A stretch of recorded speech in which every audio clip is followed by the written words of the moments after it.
So we're here with Dr. Ramirez, and I just want to spend a few minutes just to share with all of you the reason why Glow Laser Beauty Center decided to invest in this technology. And a little background: Dr. Ramirez, I first met him at a body tight training. Our other InMode body contouring device for radiofrequency assisted lipolysis.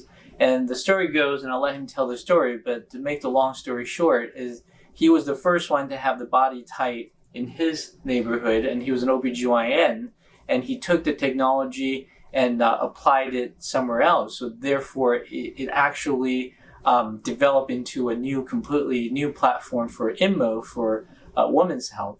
So, and I'll let him tell the story how he arrived at developing this technology and stuff. So, yeah, so it's kind of metamorphosis over the last 4 or 5 years. The first thing that I thought of was approaching my patients with a less aggressive and a more meaningful approach or procedure, meaning that instead of doing the traditional things that we were doing for so long, where we were cutting tissue off and not also dealing with a lot of downtime and possible complications, I was thinking that the technology, if it was safe enough for the face, it should definitely be safe enough for the vulval area. So over the first couple of years, we took the time to demonstrate that change, the safety of it, and now we have this procedure that it's basically what I call a non-surgical labiaplasty.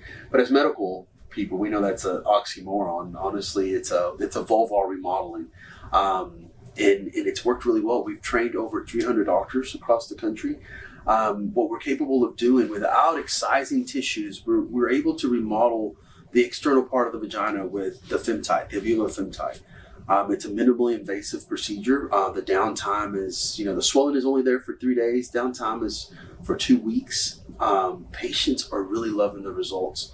On top of the external area of the vulva are looking more aesthetically pleasing, we're also seeing a better function in sexual function, which patients really love.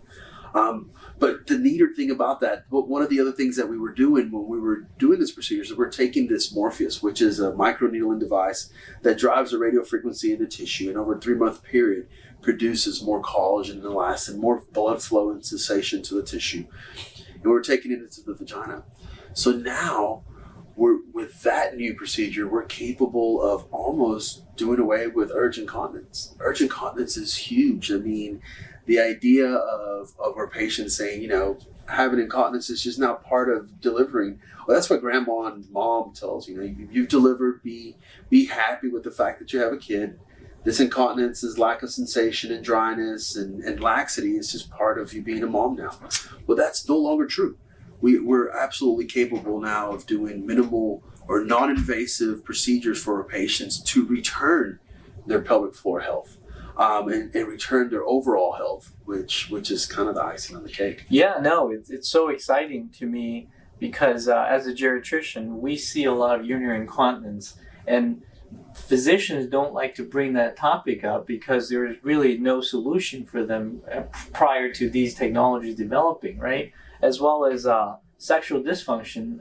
I think the statistics shows that primary care doctors, 70% of primary care OBGYN doctors don't even bring up the topic with their patient when they come in for preventive health or just to ask generally how they're doing.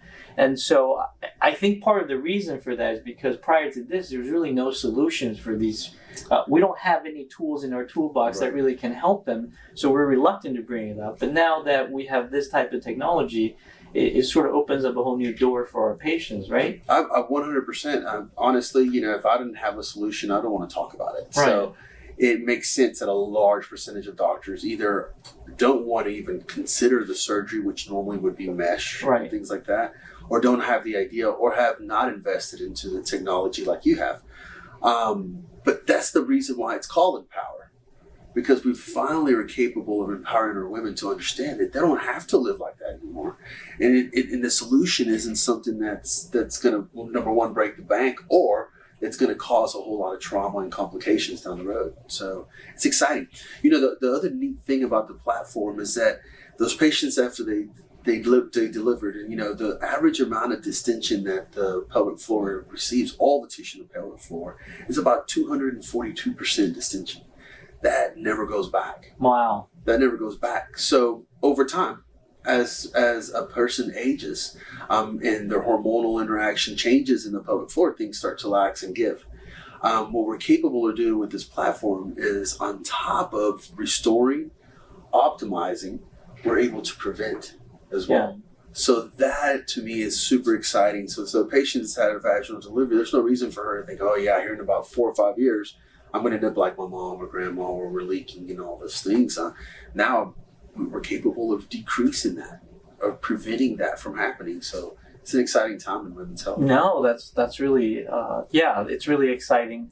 And I think in a separate segment, we can talk about the individual treatment. So within Empower, as Dr. Ramirez mentioned, it's a complete comprehensive platform to treat women's health, from the aesthetic component of it as well as function. And a lot of the function has to do with, like you mentioned, muscle dysfunction, as well as nerve injuries from trauma, from childbirth, and or surgery. If individuals have surgery, they oftentimes develop scar tissue that can lead to painful sex and things like that. So there's multiple treatment modalities within this platform that we could do that would help with all those conditions. So yeah, like all the things that you can think of. So vaginal dryness, vaginal atrophy where the lining has shrunken, recurrent bacterial vaginosis, recurrent urinary tract infections, urge and stress incontinence, laxity, rectocils or prolapses, pain with sex, and then the aesthetic things. All those things we have a solution for. The funny thing, when I speak to my colleagues, they always say, okay, so how is it that this is going to treat recurrent bacterial vaginosis? What happens in the vaginal flora is that there's over 150 different bacteria that live there. Most of them are necessary bacteria like lactobacillus. As those bacteria start to die off, the abnormal bacteria grows. And what keeps that whole ecosystem proper is the pH of the vagina. So whenever you take a procedure or a laser and you cause that mucosa to produce a thicker lining with more lactogen vacuoles, when those epithelial cells rupture and that lactogen vacuoles fall within that space, lactobacillus uses it as food. The byproduct is lactic acid. So we drop that pH down below 4.5 and the ecosystem keeps normal and prevents the BV. So that's the exciting part of it. We're actually taking technology and improving the body's response so that it can stay healthier for a longer period of time.